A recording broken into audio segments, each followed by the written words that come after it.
Hey guys, it's ExandShadow, and welcome back to Let's Play Paper Mario: The 1,000-Year Door. Last part, we rescued the Elder from being captured by the X-Nauts, and in this part, we're going to try to rescue the rest of the Punis, I guess. So anyway, this is how most of the puzzles in the Great Tree are going to work. You place the Puny Orb into one of those little, pedestal things, and that'll make all of the Punis swell around it. If you take it out, then they will stop swarming, and then you will be able to just move on with the level. If you want to make backtracking easier, you can go to this panel here, and then that turns the door back on. Anyway, if you go down here, you can jump over the gap just fine, but remember, the Punis can't jump. So what are you going to do? Well, first off, you can search down here for a Thunder Rage, which does 5 damage to every enemy on the screen, which is really nice. Ain't got a Shine Sprite. But now we're going to be using Flurry's Blowing Talents. She's going to blow all of the Punis. Every single one of them. So, okay, here's the solution to this puzzle. You use Flurry's X button ability to get all of the Punis into the bubble mix on the bottom. Then you use her blowing ability to blow them all to the other side. After that, they're going to just stare at the Puny Orb, so you take it out, and then you jump back over, and then you're good. It's pretty easy to do right now since we only get 11, but spoiler alert, the rest of the Punis we rescue will join our team, and we will have to go through that segment again. So, yeah, it gets a little bit annoying when you've got 101 enemies to deal with. Anyway, these new guys are Piters. They're a pretty generic enemy when you fight them in battle, but out in the field, they'll scare the Punis and make them scatter and fall off ledges. So, that can be a little bit annoying.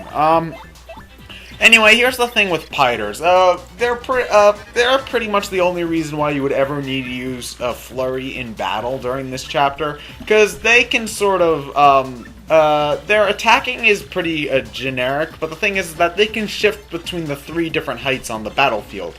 You've got the on-the-ground level height, which, Koops and the hammer attacks can hit. Then you've got the jumping height, which Mario and Goombella can hit. But then, lastly, you've also got the ceiling height, which Mario can't jump to, and at this point, you can only hit with items. Or you can use, could use Flurry, who can hit every single enemy, who can hit anywhere on the screen.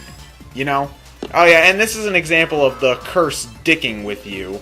As I mentioned before, I would have been able to kill this guy normally anyway, but now it decides to give me the completely useless jumping damage bonus thing. So yeah, Piters, they're really more of a nuisance than anything, because, they scatter the Punis all over the place, and that's pretty bad. So yeah, they're annoying, but you can always just scavenge them up later, so it's really not that big of a deal. So anyway, here's what you want to, this paper airplane panel is going to take you to some extra stuff, but I don't feel like having to go back down and all the way back up, so what you can do is actually use Flurry to knock all of the Punis off of ledges if you want to speed up that process a little bit, so that's nice. So anyway, we've got just a short little paper airplane segment here. We gotta go down, fly over here, and get another Shine Sprite. So you should have another 3 at this point, meaning that if you wanted to backtrack back to Rogueport and upgrade either Koops or Flurry, you can do that. I would recommend upgrading Koops over Flurry, just because he can attack all ground enemies, which is a lot more useful than Flurry in any situation. So yeah. Ooh, what's this?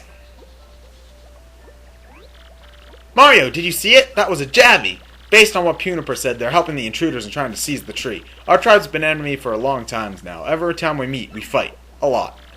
But I used to get along with Jabble. He's of the Jabby tribe. I wonder if Jabble is my enemy now. We actually, remember that for later. This is something cool that I didn't discover until like my 3rd or 4th playthrough through the game, actually. So anyway, here's a little mini game that we've got for the Great Tree area. They're battles with the Jabbies.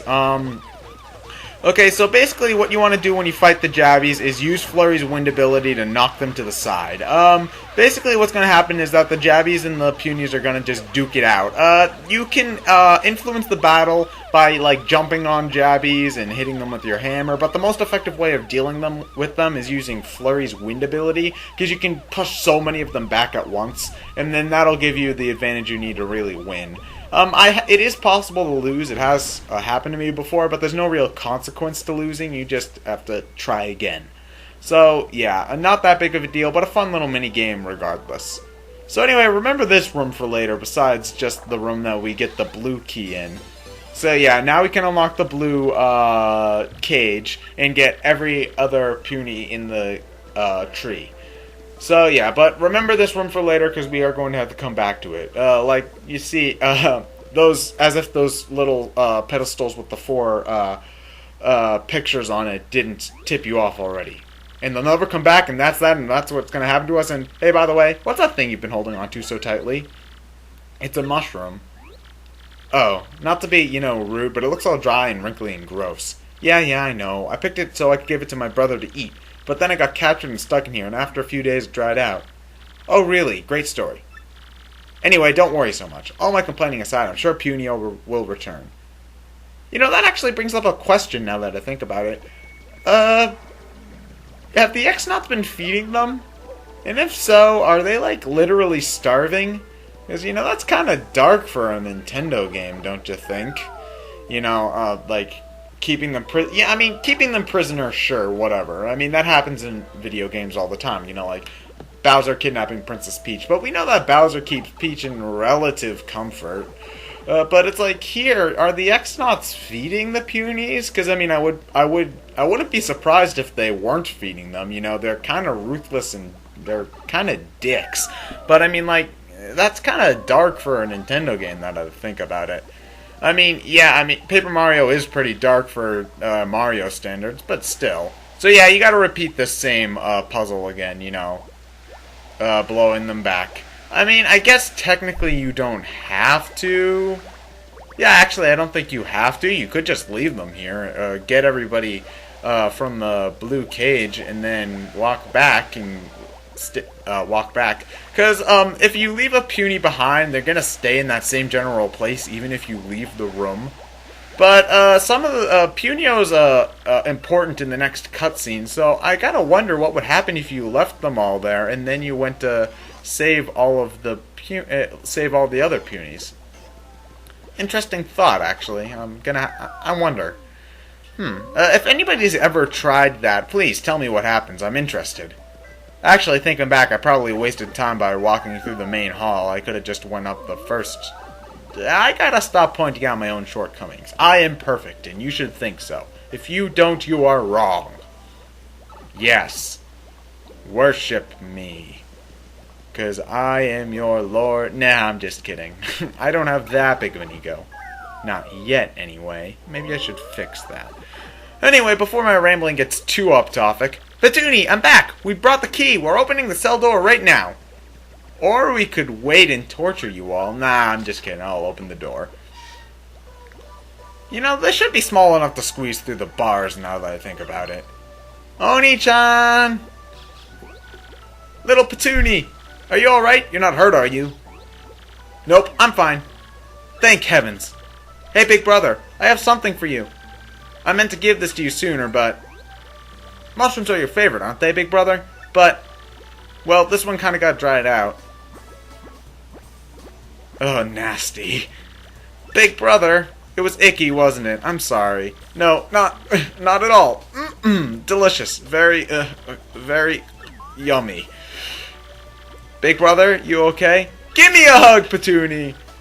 Aw, how cute. They're hugging despite not having hands. Yes, how does that even work?